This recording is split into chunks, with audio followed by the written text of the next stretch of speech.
Today on Anime Binge Club, we meet a new guest. We also meet a new character. And then, did Evangelion invent DDR? That's all on the show today on Anime Binge Club. Hit the theme.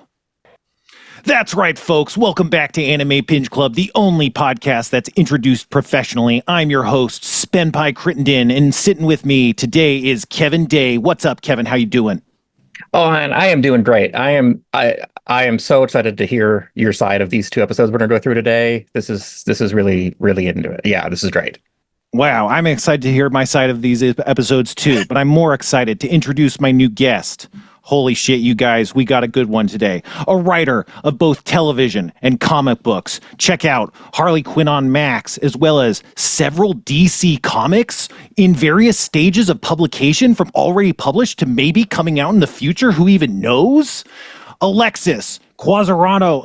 I already feel like I fucked it up. Quasarano? That you said it perfectly. Okay, I had a freak out. I had 4 layers of freakouts. Thank you so much. How are you doing? Good. How are you? Thank you for having me. Love to talk about Eva. So this is the highlight of my day. Awesome. Yeah, we're so excited to have you. I don't know. I want to do an anime podcast, and this seems like an obvious starting point. And once you go down that path, I think you don't get very far before you go, oh, my good friend Alexis would be perfect for this. So, good friend sounds wrong. My friend who is a very good person. How about is it maybe we're more good friends? Yeah, I just don't want to. I didn't mean to. It's great. I'm a good friend to all, is how I'd like to put it. Anyone can consider me a good friend. And until I tell you to stop. Honestly, the fact that people think of me as the anime friend, that's all that matters.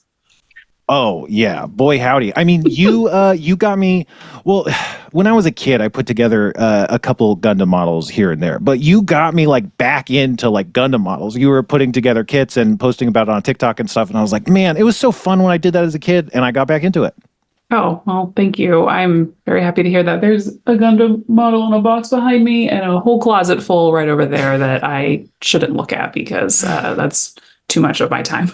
Yeah, I just bought a Millennium Puzzle, which it's a model kit to make a puzzle that's the puzzle from Yu-Gi-Oh! That he wears around his neck. And so then it's puzzle pieces that you can assemble into the thing. And I don't know. That's that seems cool. like a lot. This isn't a Gundam model, but it felt right to bring out. It is Eva Unit 2 mixed with Godzilla model. Wow. Can you talk so the camera goes on? Can you solo the camera? Can you see this? Here you go. This beautiful creature sits in my office. 2 of my things I love, Eva Unit 2 and Shin Godzilla. That's amazing. Where was that where does that come from? Is that a special artist who makes those specifically?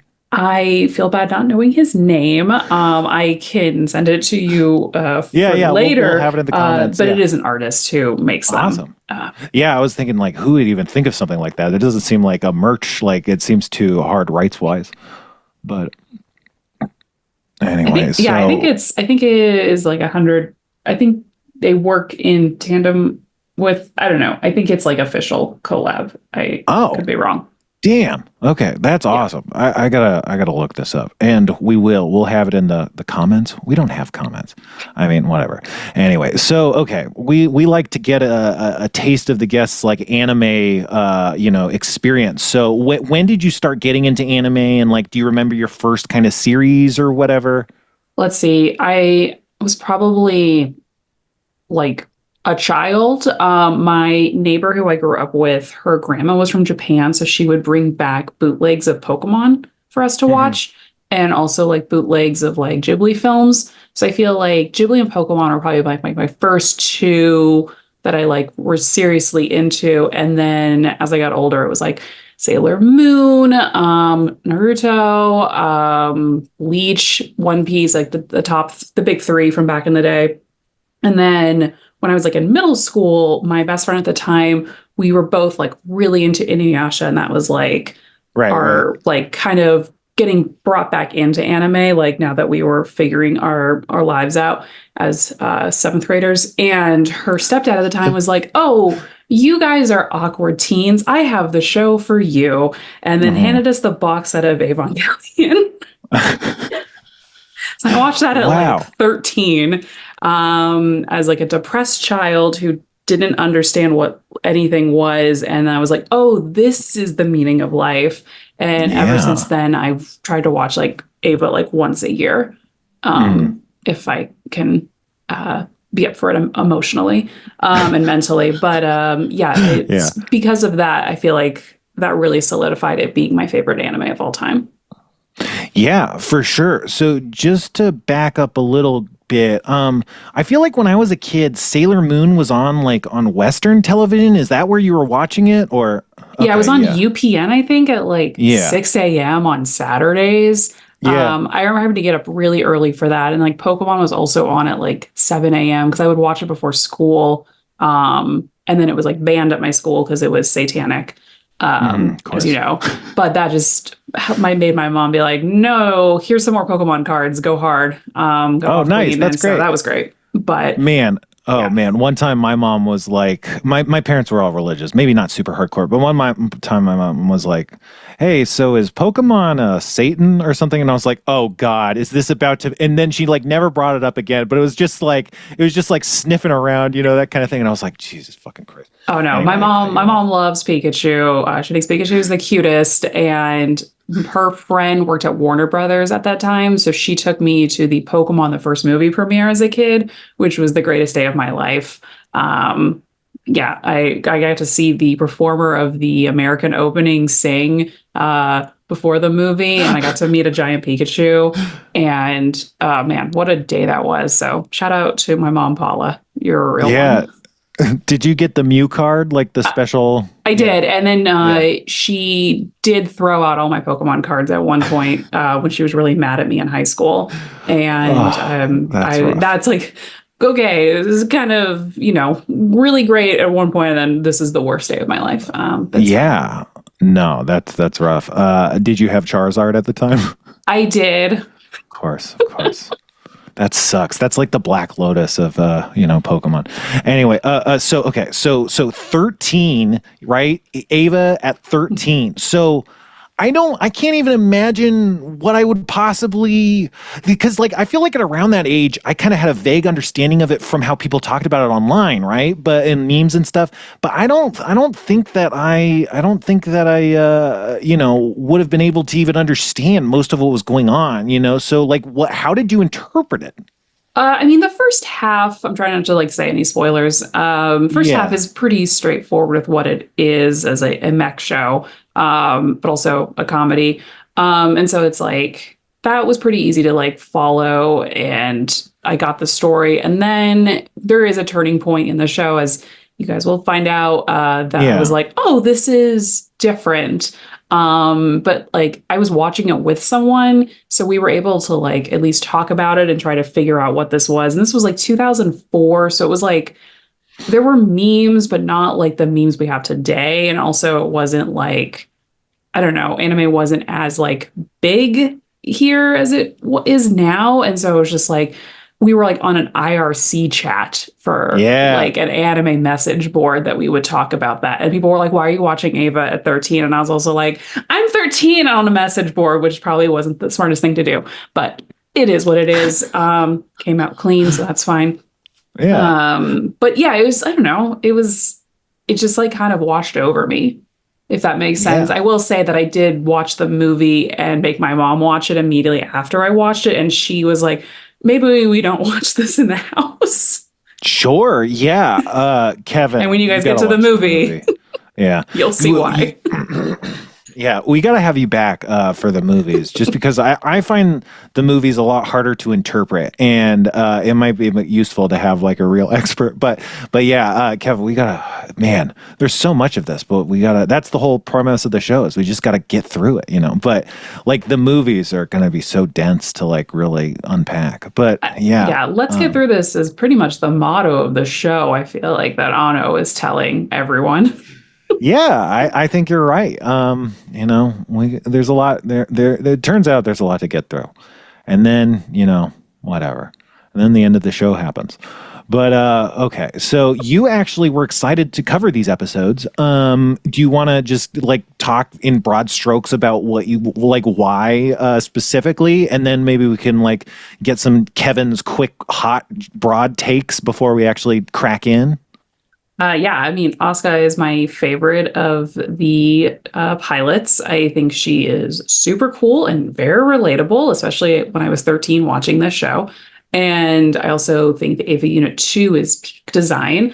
Truly love it. And yeah, I mean, with episode 9, you got to dance like you mean it. And I think that it was that episode really just, I was like, oh, this is like fun. This can be really fun, juxtaposed to like all the trauma that is happening. I really like that balance and just like seeing a different type of show, like, and how you can tell a story. And I think it's really fun. Yeah, for sure. And off you got to dance. You do have the shirt in the TV show, right? Do you want to talk to show it off on the camera? Yeah, I was in Japan last year and I went to the Ava store and this was the last one they had. And I was like, I must buy it. It's a little too big, but I don't care. I bought it because it's a perfect shirt. Yeah, but yeah, I agree on your point about the like, oh, just like the comedy aspect, because like, man, and I get this with Jujutsu Kaisen too, which is another show we might cover on the podcast. But like where in the very end of this series of Eva, like when there's just that kind of school episode, like in the, you know, the fake whatever, not to get too into it, but that's just like, it's so fun. And you're like, yeah, there's moments like this all throughout the show. And there's no reason that a show couldn't exist that's just this, and that would be really, really great. But also, you know, everybody's exploding puberty all over everybody's, you know, whatever, and that's great too in its own way. But again, like Jujutsu Kaisen, I just like, what if everyone was just nice and having fun, and no one's like was exploding all the time? It's like that would be a great show. Anyway. Well, if you want to see a Hideki Anno high school slice of life show, the anime he did after Ava was Kerry Kano, His and Her Circumstances, which I highly recommend. It's very slice of life, very like cute romance, like high school, but then it gets like, it does get like in the Anno territory of depression and how you see yourself growing up and whatnot. But it is very nice just to like see kids like worrying about a test or worrying about a boy. And he does make a lot of Ava references in it though, which is very fun. That's awesome. And for the listeners, I am a huge fan of slice of life and romance anime. I don't like, part of why I want to do the podcast is so I could talk about stuff like that. I don't, you know, we'll have to figure out how to cover it. But yeah, I love anime like that. Some of my earliest anime that I watched was like school slice of life stuff. It's the kind of stuff where it's like, why is this animated? This could be live action, but it's animated. It's great. It's anime. It's great. I love it. So anyway, Kevin, what did you think of these episodes? So yeah, I like these. These were a lot more action packed than the last two that we saw, I think. And you know, there was just so much going on. Where like, you know, the last two, I'm not saying I didn't like, but they were very slow paced and very just like world building kind of. Where these two were just like there was something crazy happening every 5 minutes, and you know, it kind of showed a new side of a lot of characters we've already seen before too. Introduced some new characters that kind of seem like they're going to be relevant going forward. So yeah, I really enjoyed these two. There was a lot to keep track of. Yeah, I thought they were a lot of fun. Let me just give like the very broad overview of episode 8, and then we can kind of, you know, talk about what we think of it or whatever. But but first, I guess someone had a correction online or whatever, where in the sniper episode, we kind of talked about how like not very much happens in that episode, but they do set up that the angels are specifically attacking the geofront, which wasn't clear before. We kind of knew, oh, they're in Japan. They don't seem to be other places. But here explicitly, it's like drilling into the ground. It's like, oh, they're trying to get down there. And that was not made explicitly clear before that. So in terms of like world building and stuff, that was a big thing that we didn't necessarily talk about. But it is an important part of that episode. Anyway, so this episode is about the introduction of the new character, Asuka.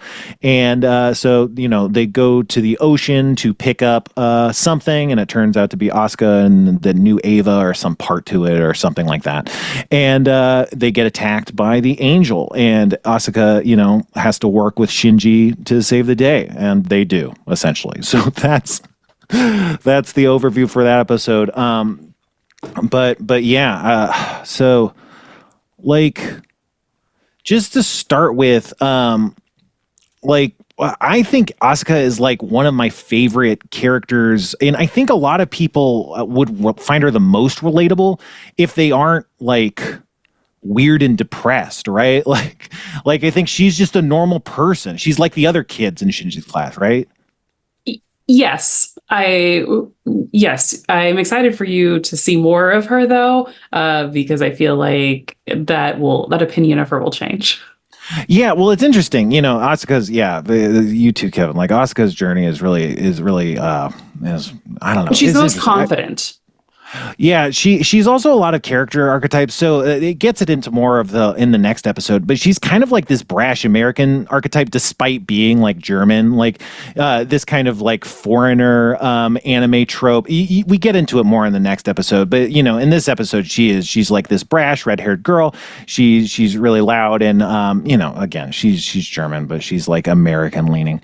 But it doesn't take too long for us to get to Asuka. They're like, Gendo's saying there's a package, all the kids, like for once, Toji and Ida are now on the trip for some reason. And it's not super clear. And it's like, this starts to strain belief, right? Where it's like, come on, why they're taking these kids, like what's going on? But I think it's just fun energy when like Ida is like filming in the bridge of the ship. It's a lot of fun, but they just they just kind of get there and we meet, Asuka, and she has it does this. There's a lot of these like pervy anime tropes, right? The first one is like her dress gets blown up. She's a person who accidentally gets put in these compromising positions, is like this anime trope, and that keeps coming up. It feels like Anna making commentary on those tropes. I do have to ask, are you guys watching it on Netflix or Blu-rays? How are you watching it? So Kevin, you want to answer first? Your answer is more technical. Yeah, so I'm watching ripped episodes from I don't know where that have fan subtitles on them. Okay, great. Yeah.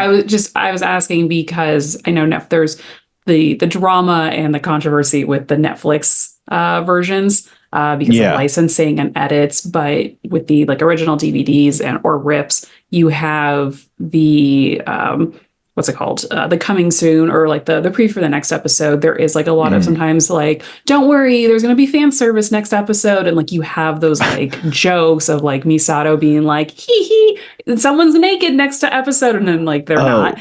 But it's just like the comedy of it, especially when you have like a serious moment and then it immediately goes to Fly Me to the Moon to fan service. And it's just a very funny joke.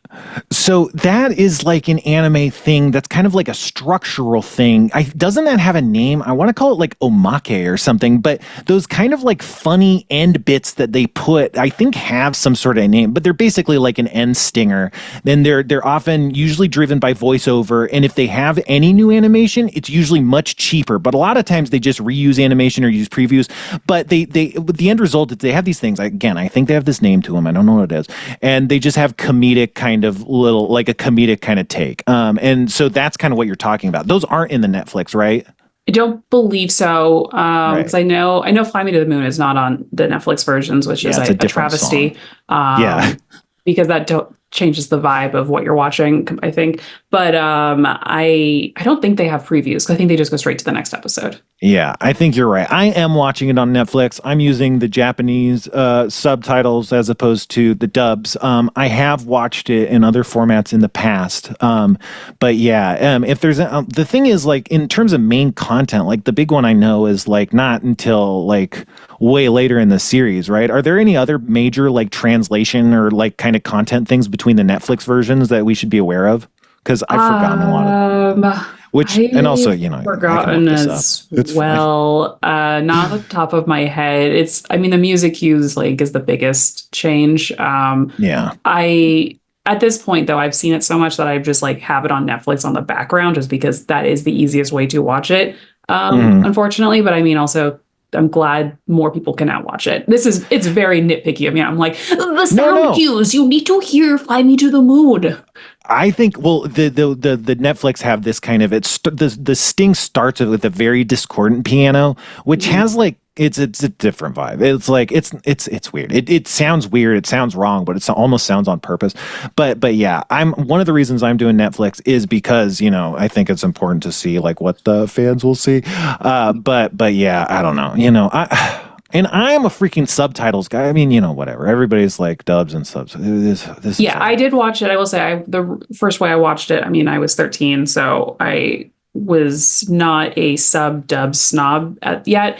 So I did watch it dubbed originally, and then when I was rewatching it in like college, I think getting ready for the rebuilds, I think I switched to subs, and then I became really pretentious about that.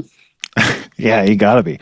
I just like I don't know. I like reading as a kid. And it was like, here's words I can read while I'm watching television. What a cool person I am. In my notes here, I had a note that Toji is kind of doing Brock from Pokemon. Like I wonder if that's like, again, you see all these tropes that just keep getting repeated. And Brock from Pokemon, he's just constantly hitting on people and he's constantly saying like, oh, is this a date? And Toji has that vibe with Misato, especially in the chopper. He's like, I wore my lucky hat in case this was a date. And, and he's just always like carrying on like that, which ends up being like one of these character tropes that like Brock from Pokemon has. But yeah, anyway, we get onto the military. We meet Asuka. She's the second children. And yeah. I was going to say that I think like the fan service is, I think it's really funny. I've never seen like the reversal where like Toji takes his pants off. Like he's like, this is like, oh, you're saying it's unfair. Now I'm going to flash you. It's like, I've never really seen that kind of inversion of the trope, when you see Slap.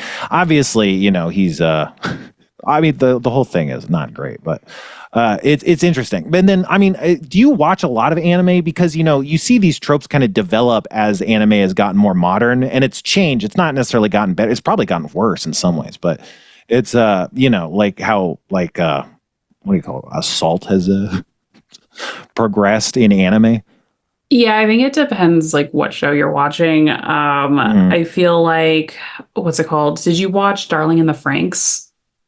No, I've seen screenshots of that, but that was popular on TikTok for a while. Yeah, I think I watched like the first episode when it first came out, not really realizing that it was a parody of Eva. Like, I mean, I could get that it was a parody, but like I didn't fully understand what they were doing. And I thought it was just like pure, like trying to be horny, which great, wonderful. But I was like, oh, this is dumb. Like, it's like I'm really upset by this. Only to like realize like later, I was like, oh, they're parodying it. And so I might give it another shot, but it was just like that I understand. But there are some that just like really go hard. And I'm not going to like, that's not what I personally am looking for in a show. And I do enjoy it when it is called out and is like critiqued on, but yeah.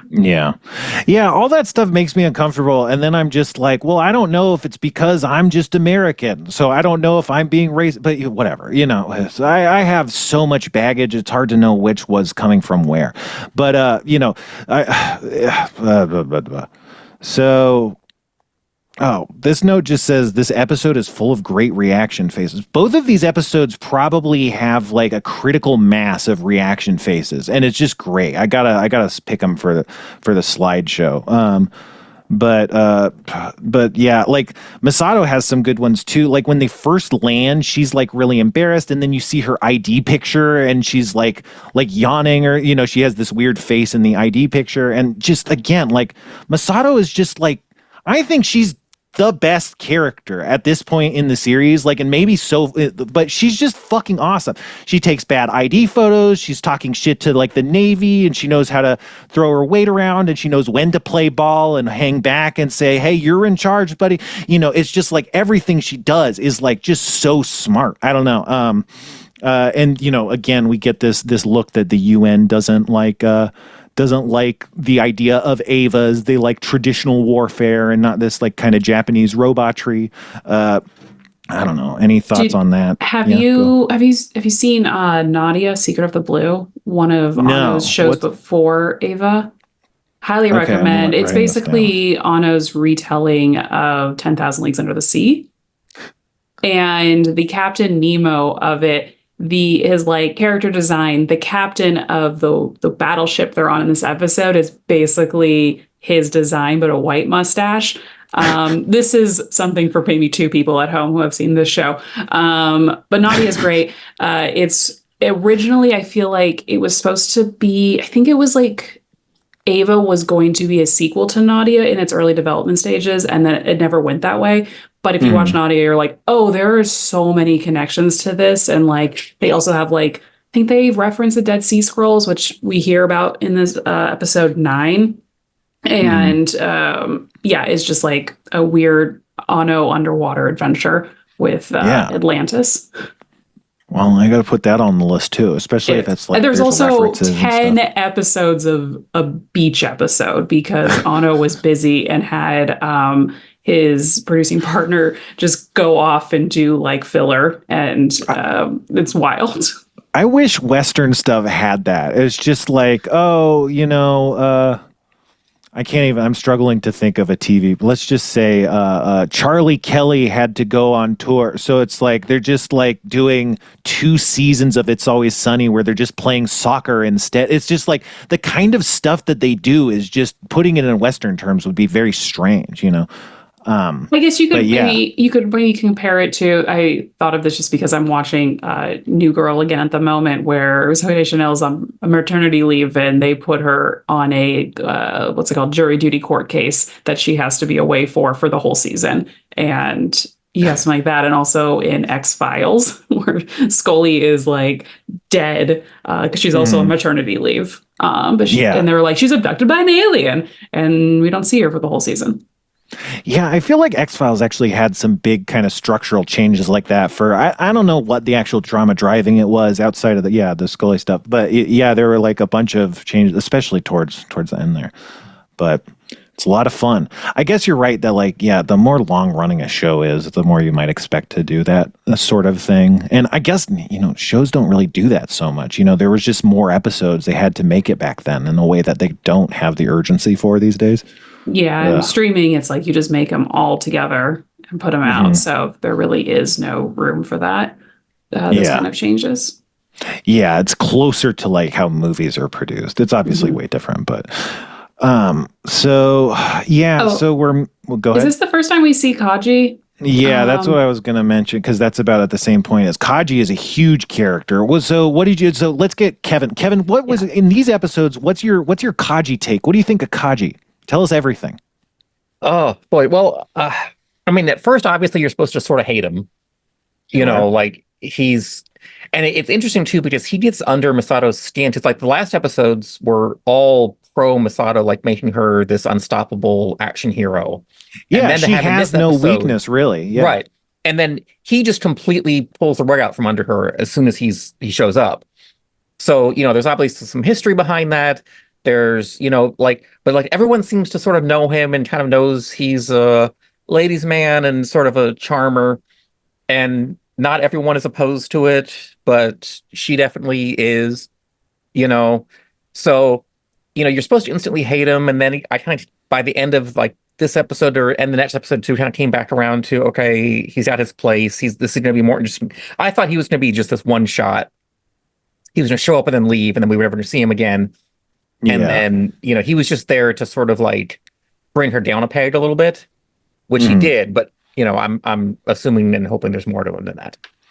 Yeah, I mean, he's an interesting new dynamic. He kind of throws a lot of chaos in. He gives people new like ways to bounce and react, and give different characters like people to bounce off of and talk to, and like give them new reactions that they're not used to. What do you think about Kaji? I love Kaji, but also probably because, again, when I was 13 watching this and like Asuka idolizing and having a crush on an older man, I was like, of course. Oh, also relatable. Like this, who here hasn't been a 13-year-old girl having a crush on an older like college guy that you like is like your friend's brother kind of thing, like. Right. Yeah, exactly. So it's like, oh yeah, I totally understand that. And now like as an adult watching, I'm like, girl, no, don't do it. You're better. Like stop, like don't grow up so quickly. Which is also a note I wrote down where it's interesting watching like the dynamic of Asuka and Shinji, where Asuka is like desperate to grow up, whereas Shinji is too afraid to grow up. And I really I like how they have different paths on life, but ultimately, like going back to Kaji, I think he is like a very interesting character where it's like Kevin, like when I first saw him, I was like, who is this guy? And I think he'll take you on a very interesting journey. So I'm excited for you to see more of him. Yeah, for sure. Like he introduces this kind of what do you call it? Like in the last couple of episodes, we've been introducing more seedy elements, more suspicion. The idea that maybe like Nerve is lying about this and that. They lied about the second impact and stuff, you know. And then here's this guy who like he's talking to people in back rooms, and he's flying on a jet on mysterious circumstances, and he's delivering a package, you know. And so I think like he introduces this kind of like this seedy underbelly of like everything that's going on in like a really interesting way that makes everything more complex. But yeah, like Misato's instantly turned off. She's freaked out. They're in the elevator, and she says, I think it's in the elevator, or maybe it's before, but she says something along the lines of like, how could I have possibly missed this?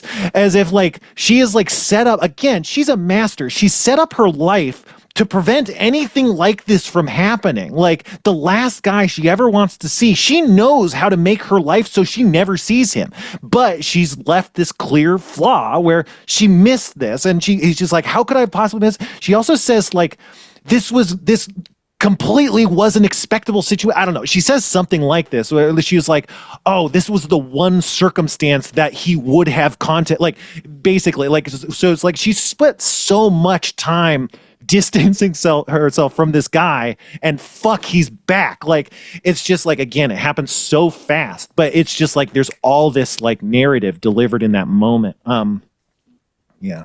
I feel like we learn a lot in this show via elevator conversations. Yeah, another thing we learn is that maybe Toji and Kaji were both groping people in the elevator because they both react like, hey, it's not me.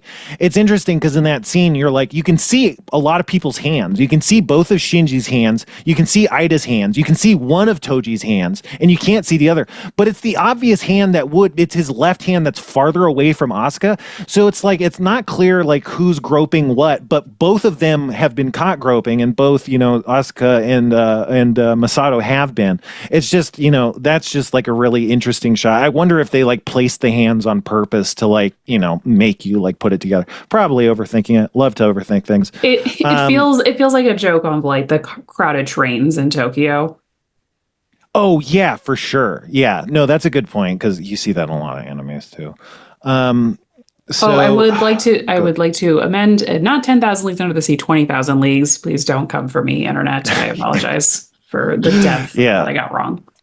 Well, in the universe I came from, there was only 10,000, and we've switched over.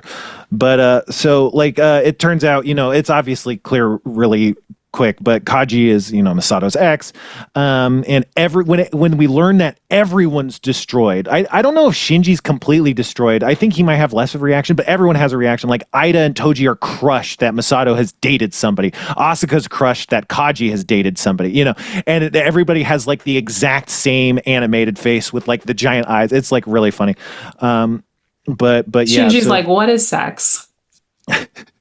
It's just, yeah, that's the thing, is like he's not smart enough. Like that's like everybody's on like this social level that he's not, and like they're reacting, and he's like, oh, is something happening that I should be aware of right now?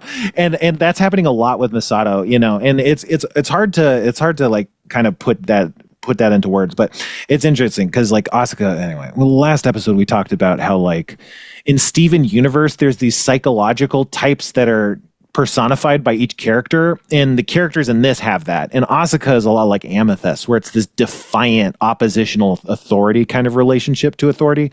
And I wonder if that's again intentional, because all of these people have these like really clear cycles. Anyway, so So Asuka gets told by Kaji that that Shinji is really good at sinking, because Asuka has like this big brash kind of personality. She talks big, and she's told like, oh, Shinji's actually really good, and she's like, what? No way.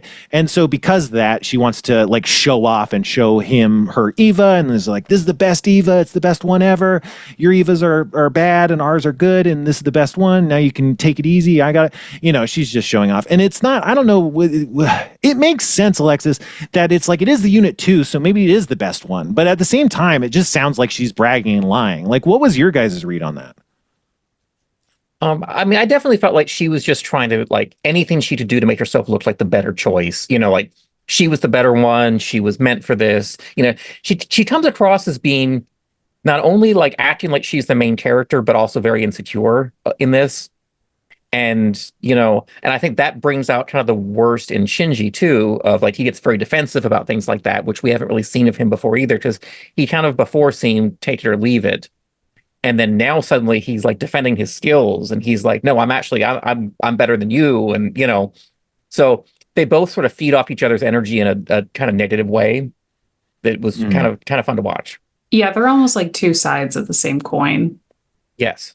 And I think Asuka says that her Eva is not a prototype, because Rei's and Shinji's are technically prototypes, and hers is like an official Eva unit. But yeah, it's just like bragging rights. She wants to brag. Yeah, so she's not wrong, but it's not that she's right so much as she's just using that to like kind of dominate him a little bit. But yeah, so it's, you know, so the angel attacks, there's an angel attack, and Asuka says chance, which is like, that's just one of those, it's I guess a loan word maybe, where it's like, oh, now's my chance, but in Japanese you just say chance. You go chance, and that means now's my chance. And you see that in a lot of animes, and so I always find it really funny because they always put a lot of like stank on it, and Asuka does too. She's like chance or something like that, and like they always do that where you got a guy that goes like chance or chance this or whatever, but they're always like, I'm a little stinker whenever they say it, and it's just really funny that they just say the word chance, which is the word chance in English, and it's not, you know, I don't know, something's really funny. And then her face gets really good, and that's like the fucking, isn't that like the break to the scene, or so, like that's like they go to commercial off of that or something. That's just great. I don't know. I love her. I liked, I think it's the captain of the ship who makes a comment about how they're going to win with like using these toys, quote unquote. Mm-hmm. And rewatching this, now that I've watched a documentary that came out about the last Rebuild film, Hideki Anno was talking about when he was a kid, he was like obsessed with like his action toy figures because he would like, well, his dad lost his leg when he was like, when Anno was like younger. Whoa. And he became obsessed with this idea of like amputating his toys. And so he would break his like mech toys legs to look like his dad. And that like story has like stuck with me, and like watching this of like the guy making a comment about the toys, and also like Anno with his like dad issues and his dad like talking about him playing with toys and like needing to grow up. I was just like, oh, I wonder if this is just a dig at his dad. And like a lot of things are, but it just, I don't know, that line really stuck out to me, especially just like knowing that story now, which highly recommend that documentary once you get to the rebuilds. It's very emotional. Yeah, like I said, I don't know how to interpret those movies. So stuff like that seems like it could be really helpful for trying to like put it together, right? But yeah, like he's not, because that's the thing, is like the world is not into the Evas, and they don't really see them in action. Like I think Japan is probably trying to hide a lot of the footage that gets out to the extent that they can. So they don't really know what's even going on. They just know they're these wacky robots, which is so like comical that they're thinking they're toys and stuff. But you know, whatever. They try to attack. Obviously nothing can kill an angel but the Evas, you know. So Asuka tells Shinji to get in, right? She's changing. There's another moment where Shinji like peeks at her, and this is again, we talked about this Japanese trope of like I'm not doing this on purpose. Like the protagonist isn't initiating what ends up like, victimizing a woman. And this is the thing. He's like, oh, I didn't mean to peek. It was an innocent thing, but she's still freaking out and stuff. And that's kind of like what happened in the Rey scene, a few episodes ago, where it's like, I didn't do this, but it's like, it's still a situation. Again, it gets worse as that trope like evolves as anime modernizes. But, this early, it's just interesting to see like the cave painting. But anyway, let's see. What does that say? I think it's a really stupid. I mean, the thing is, Asuka's like brash, but I just think it's so stupid that like it's surprisingly even works that she that she can sync the Eva with Shinji in it, because like the idea of there being multiple brains in there, like, and is like, to me, it's like, yeah, it's not going to work. But then it does work because she switches into Japanese, which is, I think, an interesting thing. It's kind of like this Pacific Rim idea of like the mental syncing, and he has to think in German or Japanese or whatever. But it kind of sets up Asuka as being really powerful, as she can think in German or in Japanese, like at a drop of a hat, and it's like, oh, wow, that's impressive. Also, I don't know what you guys thought, but like she seems, when she's reading her thing in German, it sounds bad. Like like that's presumably because the Japanese voice actor is just not like super adept at German, right? It's not like we're not supposed to understand Asuka's bad at speaking German, right? I think it's just, yeah, I'm not speaking German regularly. Yeah, yeah, because that's the thing, because she's German, but she speaks in Japanese. And she's really adept in Japanese. So, but she's not, and this might be backstory, but if it's spoilers or whatever, she's not from Japan, right? She's like actually German, right? I think she's half Japanese, half German. Oh, she's half. Okay. I think. Okay, so yeah. I mean, I say I'm obsessed with the show, and then I'm like, no, I don't even know the character's backstory. We don't hold you to anything. We're just talking like, and yeah, I don't look any of this stuff up anyway. But it's just, but it makes a lot more sense. I feel like it makes more sense for the plot too if she's half Japanese. But that's the thing, is she's so good at Japanese. Like a lot of times, this American trope, this American outsider trope, is the other way, where it's like, oh, they kind of speak Japanese kind of clumsily. It's like a character choice. But anyway, it would make sense if she's both. But. I'm looking this up because I feel like she has a Japanese name as well. Let's see. Soryu. That's her first name. Like that's like, that sounds Japanese to me at least. But yeah, so I mean, from then on, it's just kind of like the set piece, basically. Yeah, it's we really also cool. see Adam this episode. Right, that's the end. I just think the set piece is so cool when they reveal the Eva 2. It's wearing a fucking cloak and then it's jumping on the ships. That's like where all the money is in this episode. I think it's that like first shot with the Eva jumping around. It's great. It just is like, science is great. We're doing it. We're saving the day. It's not even a fight. It's just kind of jumping around. But yeah, then, they go in the water. It doesn't work because they're underwater and they can't fight in the water because Asuka is hot-headed and she just does, stuff, is kind of the idea. She's like, oh, it'll be fine that we're underwater, and it's not. Kaji bones out because he has the package and he has to leave with the package. And then, yeah, what's the plan is, and Misato comes up with this plan too, right? They sink the battleships. They're gonna reel in the angel and then have the battleships shoot right into its mouth. And it works. I don't know. I think like it's just so great when the Eva's jumping around, but then like visuals wise, the action isn't super intense looking. It's pretty cool. I think the big shots in this episode are like just the military shots. You just got planes and ships and stuff, and this action towards the end is very functional, but it's not like amazing compared to like all that military. Like just the shot of the plane sliding off the battle cruiser as the Unit 2 is just fucking great. So, you don't need an action sequence either. But yeah. Asuka is American, Japanese, and German. Okay. So she even is the American trope. Okay. Yeah. That makes sense. Yeah, because, she's like related to all this team or whatever, right? And so this like presumably a multinational team that was studying all this stuff that turned into Nerve. So yeah. The only thing I guess is like, while they're opening the jaws to kind of do the final, save the day or whatever, they are yelling the same and thinking the same thing. Their thoughts are synchronized. And so they unlock some new magic ability. The thing about the Eva is it has 2 pairs of eyes. Which is unique. And then when it activates like this, which is, I guess, its version of what the Eva 1 does when it went berserk, I guess. But instead of going berserk, it just goes like teamwork mode or something. But it kind of like activates both sets of real eyes. And then it rips open the thing. And I don't know how to interpret that. I guess it's kind of spoilery, but it's like, what is the deal with the O2? Do you even know? I am afraid to say anything about the O2 because I do not want to spoil reveals. They don't have like any good. I don't remember any good answers about the O2 specifically, though. Were there? I mean, if there are, that's fine. You don't spoil it, but yeah, I will keep my mouth shut about that.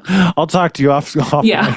It'll be good. But yeah, like you mentioned, then we see Adam. It turns out, there is this interesting shot or this interesting storytelling or whatever happens maybe midway through where Misato is like, what's it looking for? It's got to be looking for something. And right as she has that thought, then we cut, and the cut matches right on the briefcase. And then it pans up to Kaji. And again, it's like one of these things where if you're not looking for it, you don't necessarily see it. But she says, what's it looking for? And then we're seeing what it's looking for. It's this package that has Adam in it. And Adam is an alien embryo or something. It looks insane. But Gendo calls it, this is the first human being. It's clearly not a fucking human being. It's like, it's the first human being and great. And then Asuka joins the class and that's the episode, right?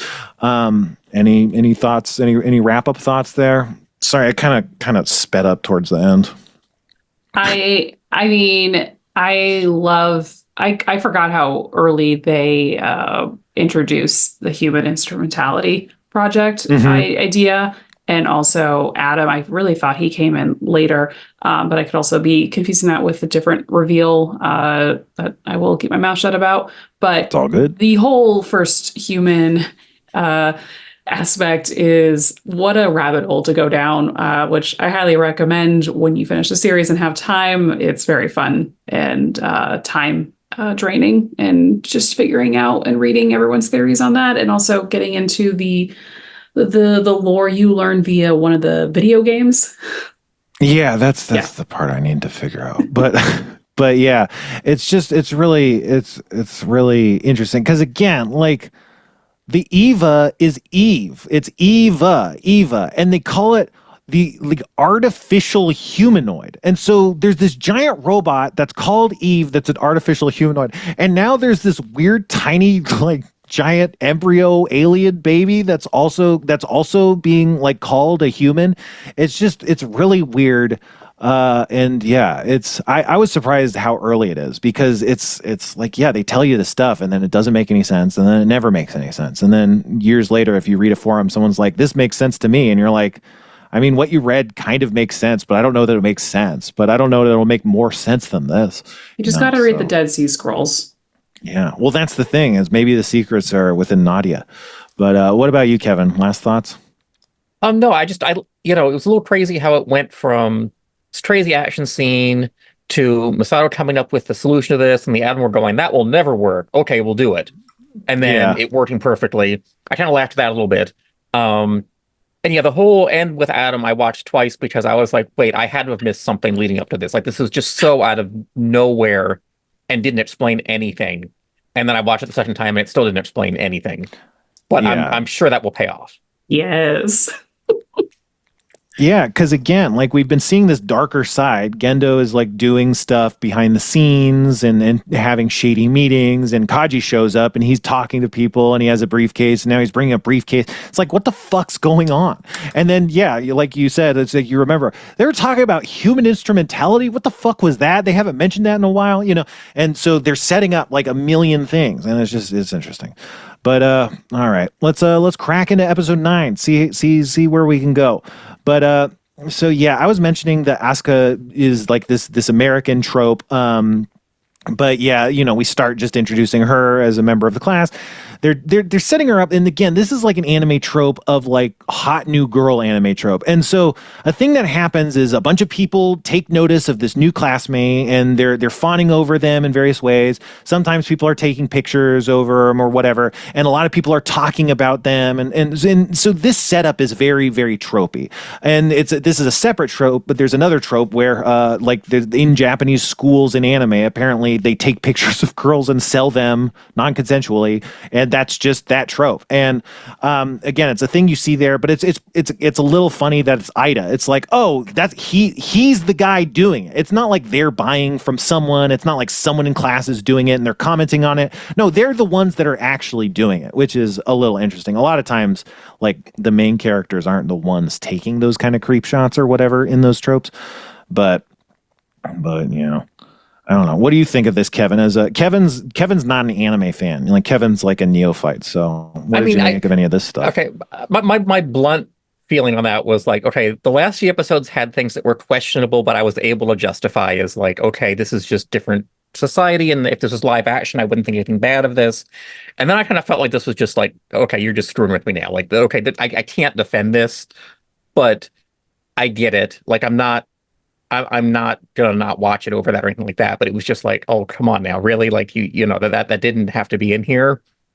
But it also kind of sets them up as just being, you know, horny teenagers, and well, that's the thing. Well, it's interesting. It's just, okay, so, you know, it's interesting. Are you guys familiar with the show? What the fuck is it called? Big Mouth? You guys watch Big Mouth? Yeah. Great show. I really liked it. A lot of people didn't.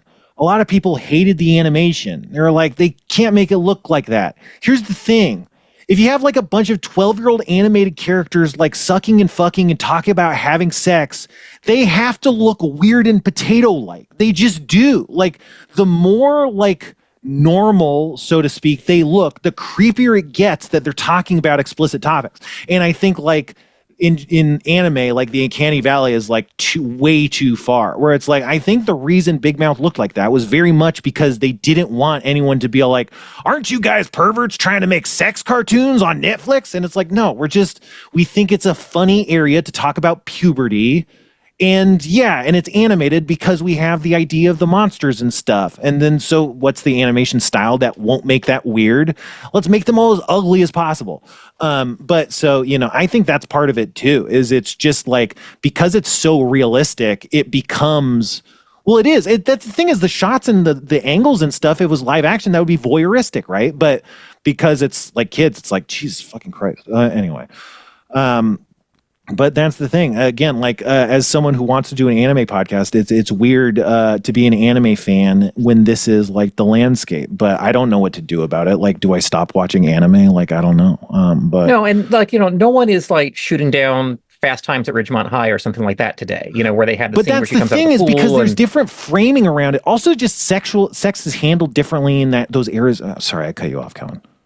No, it's, you know, it's very, you know, or. You know, I mean, yeah, this is more questionable, but like American Beauty had scenes like that kind of give you that ick factor, but at the same time, you know, that is considered an iconic film. And we don't, you know, no one's going to like look down at you for having watched American Beauty in you know, at some point. So I'm conflicted because it gives me that ick, but at the same time, like, there's other things that we watch that are just as much ick that we don't call it out. So yeah, it's just hard to place.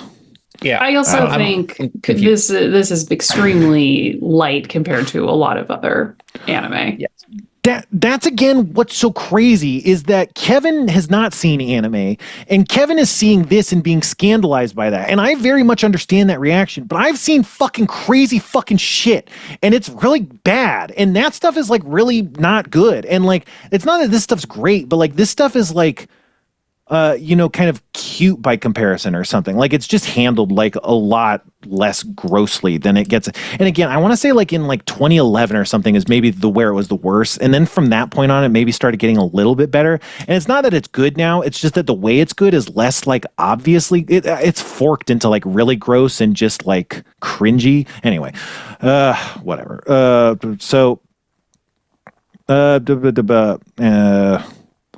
Asuka meets Ray, which is kind of fun, but why did I have any of this?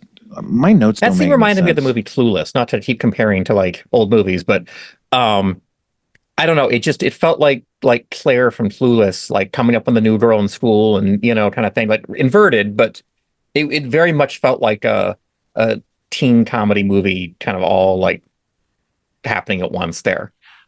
Yeah, and there's this moment where like Asuka's like up at the top of this escalator, elevator, stairs thing with Shinji, and she's like yelling, and it looks like there's a big crowd of people. And I was like, oh, are they holding up the escalator? And everyone's like pissed because everyone looks pissed at them for holding up the escalator. But then when they go down the escalator, Asuka's just talking to Rei, and everyone's still crowded around. So it's like, oh, were they just following Asuka around? Which again, if she's like this hot foreigner trope, like that does happen. Like just crowds of people follow them around in these animes. So, but I found that to be pretty weird. But anyway, from here we get into like Kaji flirts with Ritsuko. He says she's in love, but it won't end well, which it's not clear what he's referring to exactly in that moment. And then also he's clearly kind of like trying to make Misato jealous. And you guys have any thoughts on that? Because I think that's, again, it's like there's a lot of these scenes like in these labs that are just like so layered and deep, and then they don't come back for like several episodes. I love how complicated and messy Kaji and Misato are. It is interesting watching that as like a teen and being like not really caring. So mature. Like, yeah, I like didn't really care about their relationship compared to now as an adult watching it, and I'm like loving any interaction they have together just because like their whole arc, it's so, I don't know, it's very layered and like there's just so much to the two of them, and I will take any moment they are on screen together now, where I took it for granted when I was younger. Yeah, and he just, and again, Misato's such a great character, and he just adds so much more depth to her. But so yeah, the new angel shows up. It's like this double angel. It splits. They're fighting together, and I think we've seen this a couple times, but when we have Asuka's cockpit and Shinji pops up on this little like pop-up window and she's like looking at it and yelling at it. And it's just such an amazing shot. I don't know how much we've seen that kind of like animation technology of the picture in picture, but for Asuka to be the main one yelling down at little Shinji like that is just so great. It's awesome. I can't remember how much more of that we see, but like, I'm just like wanting more of that. It's kind of like, Star Wars or something.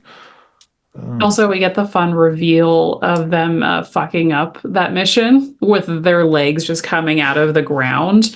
That shot is so funny. Yeah, well, I was wondering, Kevin, how did you interpret that? Because basically they cut it in half and then it's basically like a wah, wah, wah, they lost the fight. But like how it manifests is like the screen just cuts to like this rainbow orb for a while, and then they cut to in like the lab or whatever, and maybe the rainbow orb was like on a screen that they were looking at. I'm not sure, but yeah, they just cut to, man, we fucked up. And yeah, the both of the Evas are face. It's just, again, like you mentioned, I don't think I really clocked this as a comedy series, but it is like they didn't just die the way they almost died in a lot of other episodes. They just comically are fine with their Evas upside down, head first in the dirt. Like that's insane. But and that's not like a choice that they would have made if they were in serious mode, but it saves a lot of animation. That's the thing, is both of these episodes, they're saving a lot of animation. I feel like the animation looks a little sloppier, but it looks better than it did in that one episode. I think the sloppiness is like really charming in these ones, whereas sometimes it just kind of looks not great. But in these, I like it. Like the animation is just kind of a bit chunkier and awesome. Let's see. Yeah, I don't know. Yeah, I the like the animation. sense of scale. Oh, sorry. Oh, sorry. Go No, ahead, please. please. No, please. The sense of scale of like the excavators compared to how big they are to when they were digging them out. It was just like, they looked like little toys compared to it. And like, I kind of feel like sometimes there's an inconsistent sense of scale, where like, definitely. Sometimes they're shown being much smaller than that. Sometimes they're shown as being these enormous things, because like if they were really that big, the excavator was going to look like a little thing the size of a thumbnail. They couldn't have stood on the ships in the last episode, so it's a confusing sense of scale. But I like the fact of just like, this is how big your screw up is. And we're having to get these giant excavators out to dig out this hole the size of a building just to pull you out of this, Yeah, and if you like that scale, highly recommend. Shout out to Kong Skull Island that my fiance worked on. A lot of there are a handful of shots that are taken from Eva with like the scale of Kong, and also Kong standing in front of the sun is a direct shot of Shinji in front of the sun with his Eva unit. But they do pull a lot from those fights. That's awesome. That's so cool. Yeah, I think oh, I completely lost my train of thought. But yeah, sorry, I didn't mean to. I would no, you're good. I was just no, you did everything right. I am losing my mind. I probably smoked too much or something. But it's great. I'm good at podcasting, and everybody's having a good time. And this is a great anime to talk about. But I think I wouldn't be surprised if someone said, no, I did the math, and actually the sizes are really consistent. But who knows? Because sometimes they do size maps, be like, and here's the size of this battleship, and here they put it side by, so it's like it might actually work, but who even knows?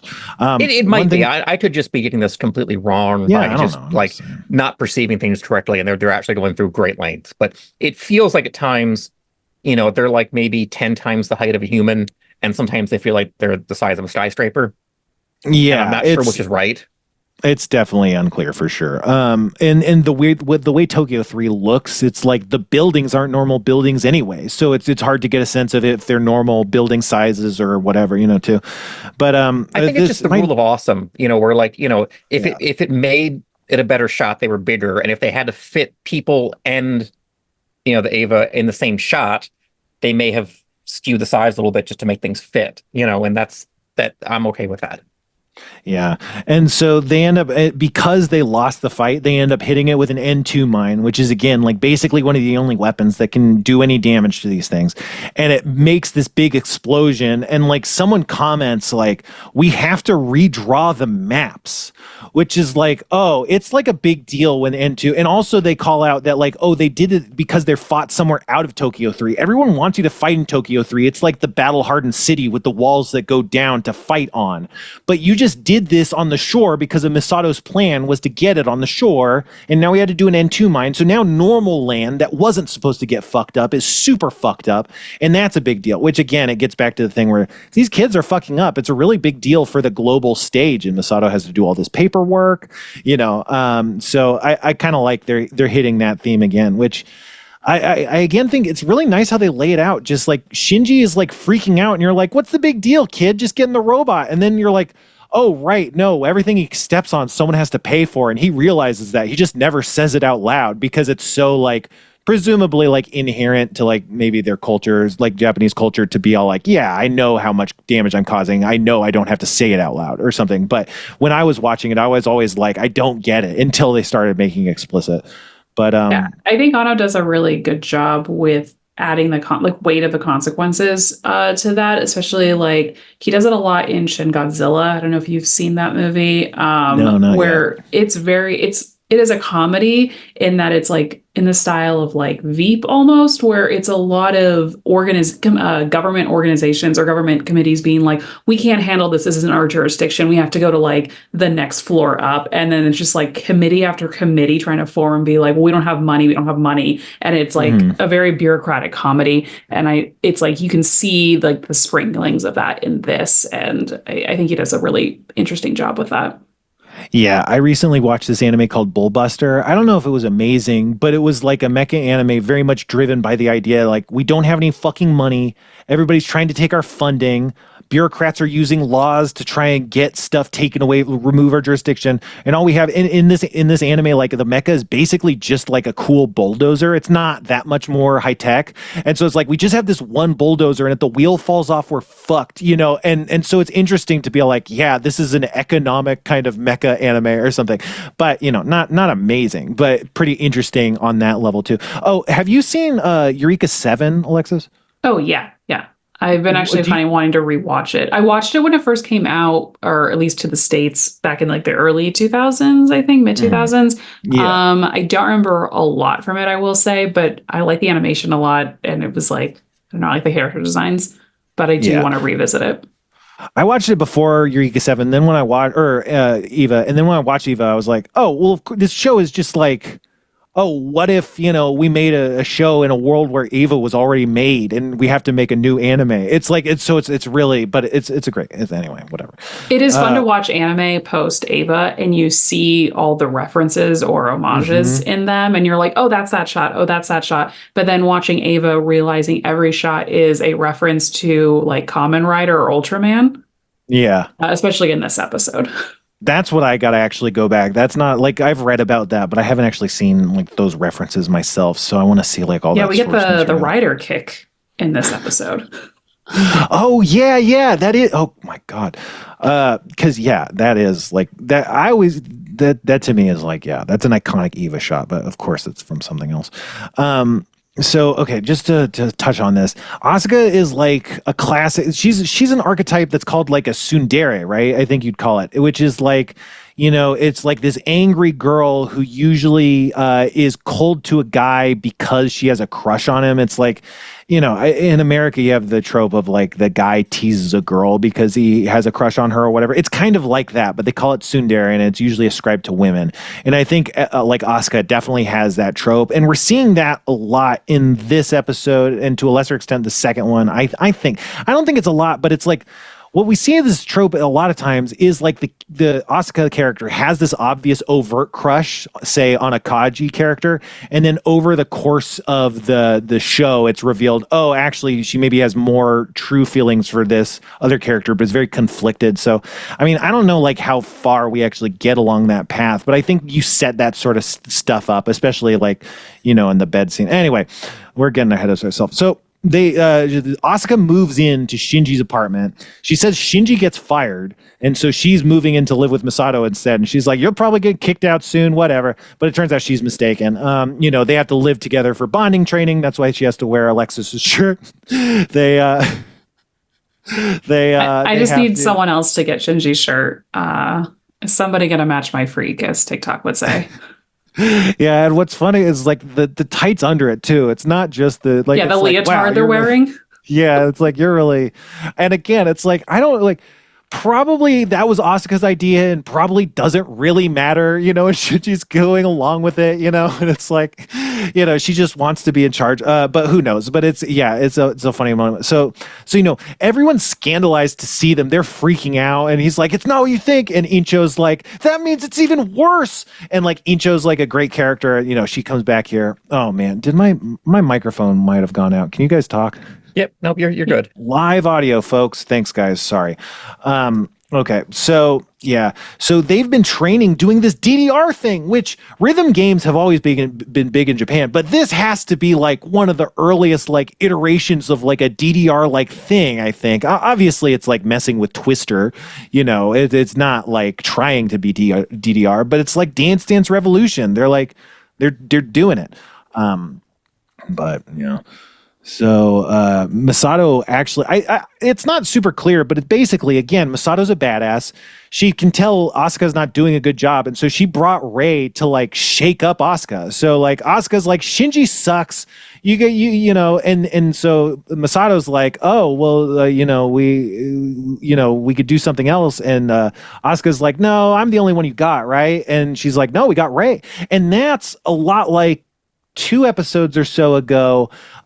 Kevin, we were talking about like where Shinji's like, I don't want to pilot it. And Rei's like, that's fine, I'll pilot it. And then, later they cut to, and then he's going to pilot it. And it's like the same kind of moment where Rei is just completely undercutting like her thing, which is like, I'm important. And that was Shinji's thing too, is like, I'm important. And Rei's like, come on, none of this matters. And it's the same kind of thing. And so Rei shows her up and Asuka gets pissed because again, she's like this brash archetype and she thinks she's badass and it turns out she's not. And I also found this was really relatable when she's like, I have to, what does she say? Like, it's all I got, or, like piloting the Eve is all I got. It's like, man, that really, got me. I don't know. I started crying. I've been going through some stuff, you guys. It's really exciting. It's also relatable for someone to like be told that like you're good at something, thinking you're the best, only to find out you can't do it perfectly, like something new. Like, I feel like also our generation, that is like relatable for us, or it's like, we got all these awards growing up, and then it's like, oh, I'm going to try something new and I'm terrible at it. I guess I should go like kill myself. But like, I don't know. She was just like her realizing she can't dance in sync with Shinji and that being the end of her world. I was like, no, I get it. I get you.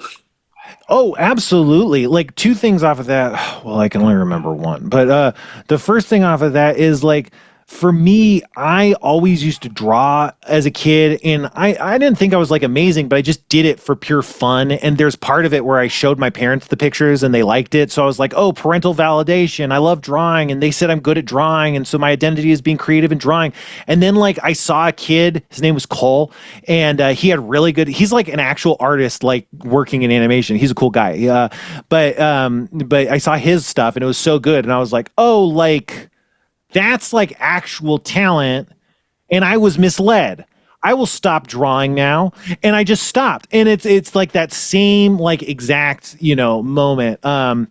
Another thing is just like being a DM on Harmontown is like, I know I'm like not good at it, but everyone's like, oh, you're so good. You're so good. And then like you start watching like D20 or Critical Role, and it's like, see, yeah, I'm not like, that's actually someone being good at it. Everyone was just saying it to get me in the fucking robot. It's like, it's lying. But so yeah, that's what I was going through. But it's interesting. And then Incho is like, this is like a great moment for her, which Incho just means class rep. I don't know what her actual name is. I don't know if we ever learn her name, but there's a very funny joke in one of the rebuilds that they continue to call her class rep at like a very different time, and it's very funny. That's awesome. Yeah. Which one is that? Which movie is the that? last rebuild? They continue to call her class rep, and I'm just like, I'm glad that carried on.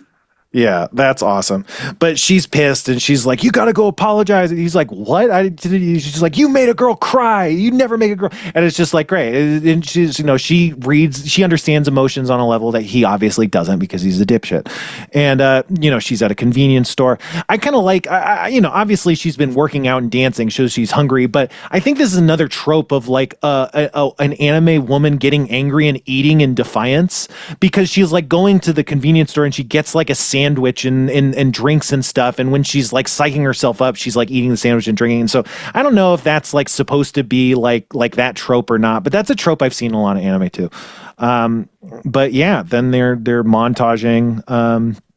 No, the montage is actually after that. But yeah, I will say though, as someone who lived in Japan in high school for a bit, going to the convenience store when you're upset and just buying a bunch of snacks, also relatable, just like, because it's just like, I don't know, there's a convenience store like on every corner, and it's super easy just to like run out and like get what you need. And it's like my friends and I would just like get bags of like chips and candy and then go and like complain about stuff and eat. And yeah, it's just a fun time.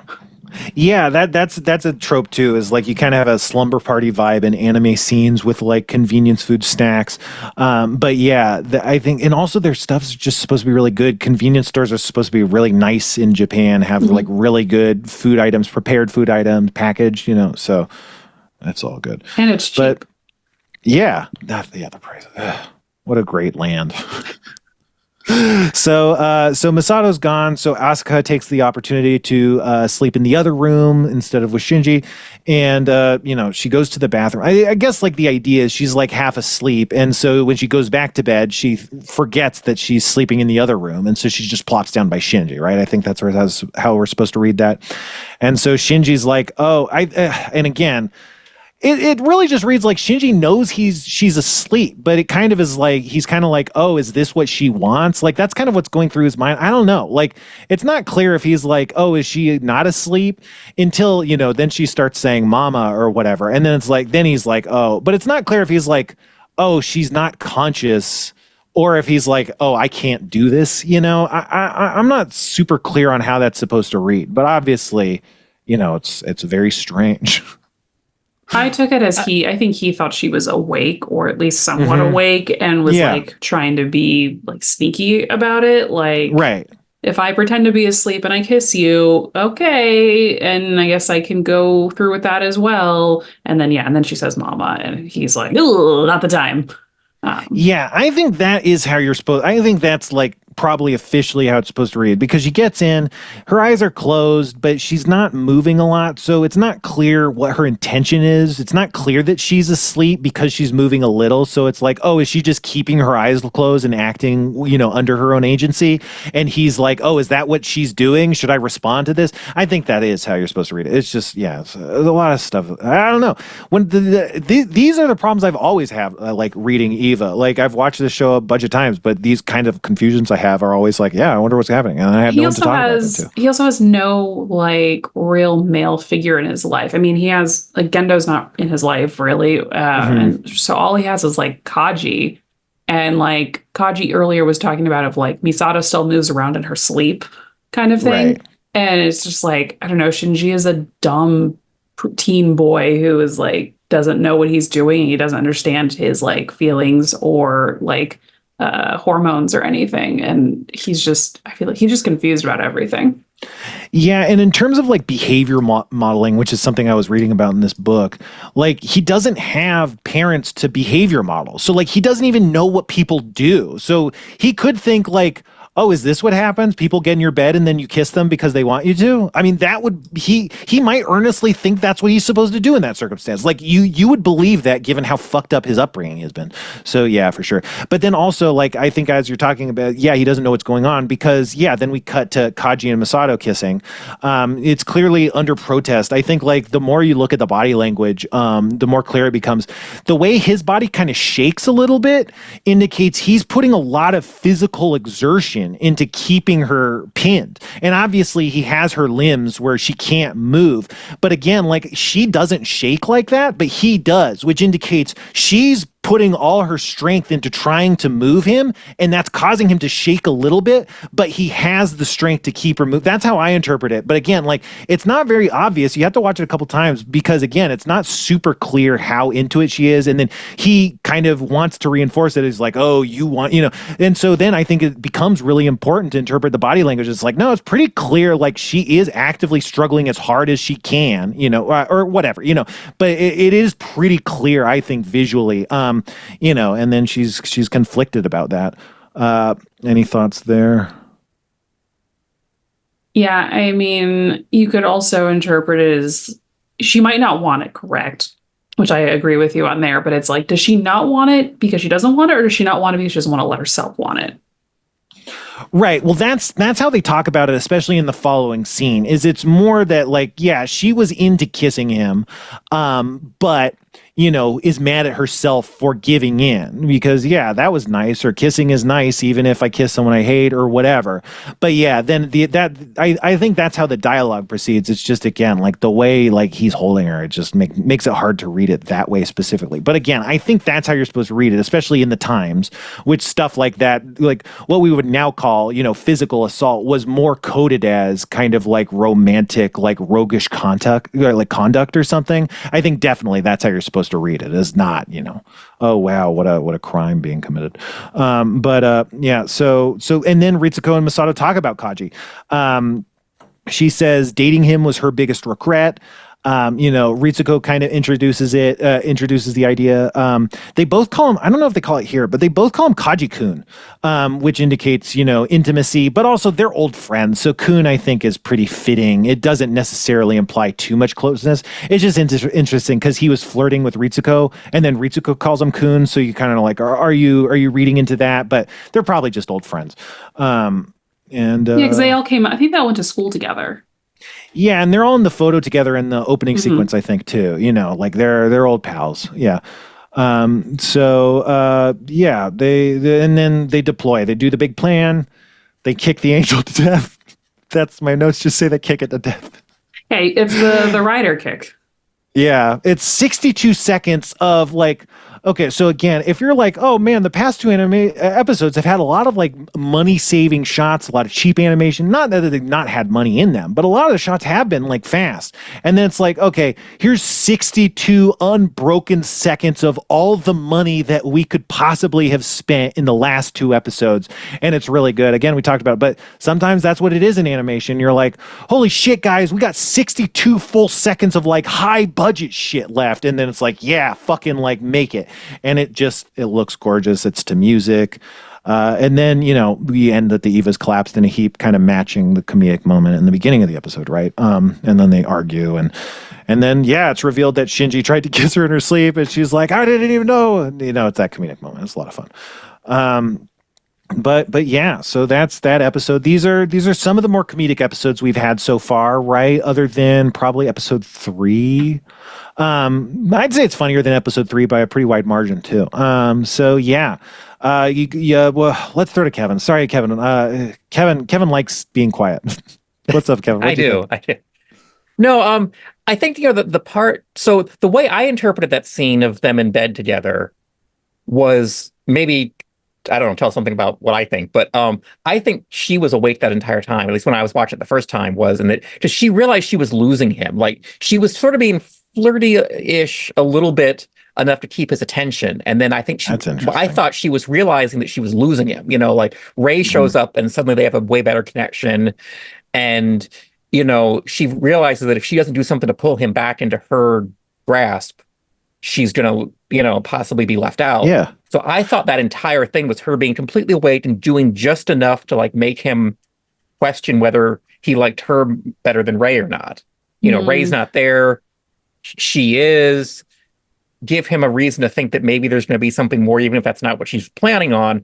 Tease him a little bit so that maybe she can pull him back in. And I definitely.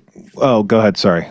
I mean, that's a level of maliciousness, though, that after watching it 2 times, I don't think was there. So I'm not really sure where I got that from. Yeah.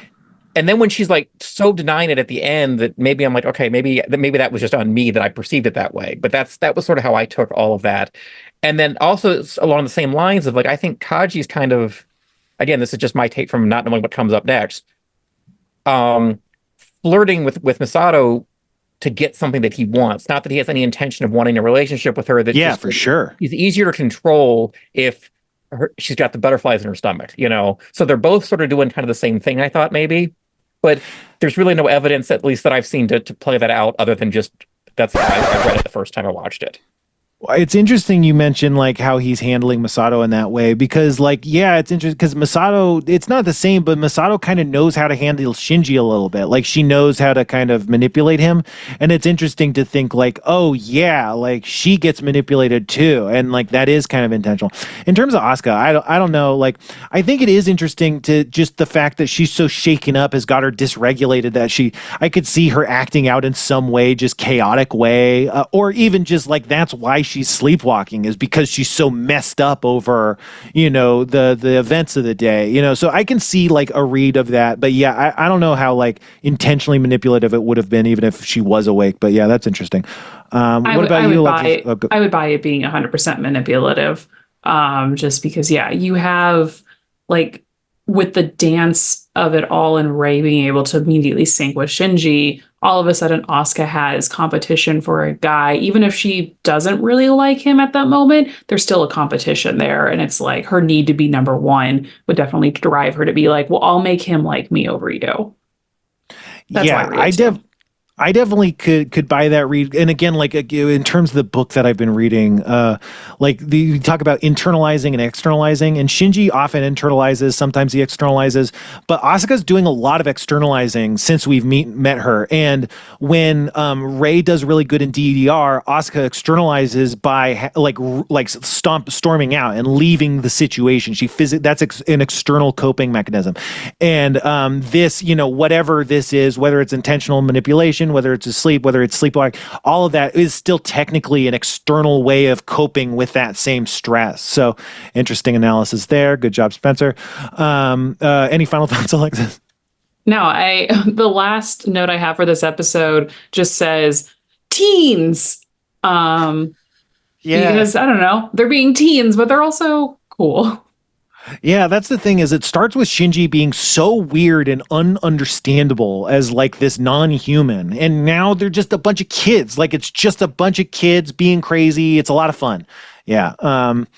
Well, awesome. I guess that's our show. Yeah. Thanks so much for checking us out. Do you have anything to plug, Alexis? If you're going to be at Comic-Con, I'll have a couple, a couple panels. You can follow me on social for that info. I'm Alexis Quasar, Quasar, on Instagram and TikTok. And yeah, I also have some comics coming out, which I will be sharing on Instagram. I think there's one out in 2 weeks, in Super Pets Annual. And yeah, more info for those to come. Awesome. Yeah, check that stuff out. That's really exciting. And yeah, Comic-Con's coming soon. What about you, Kevin? Nothing, right? Kevin, Just join we got Spencer shows coming. Patreon. Yeah. Because I like adding everyone's name at the end because if you're watching this, everyone who's on Spencer's Patreon, their name gets added at the end. That's my favorite part of editing these shows is seeing that grow every week. So join Spencer's Patreon so I can add your name to the end of the credits. Give Kevin more work to do. That's what everyone wants. Yeah, whatever. Yeah, give me Patreon. Yeah, just check stuff out. So twitch.tv/the Haze Man. I think Haze is doing promotion, trying to raise money for charity right now for SELA. They work with homeless people in the LA area. So check out twitch.tv/the Haze Man and give money. But yeah, that's our show. So until next time, we're going to throw to Spencer Chan to take us out for the outro. Let's see here.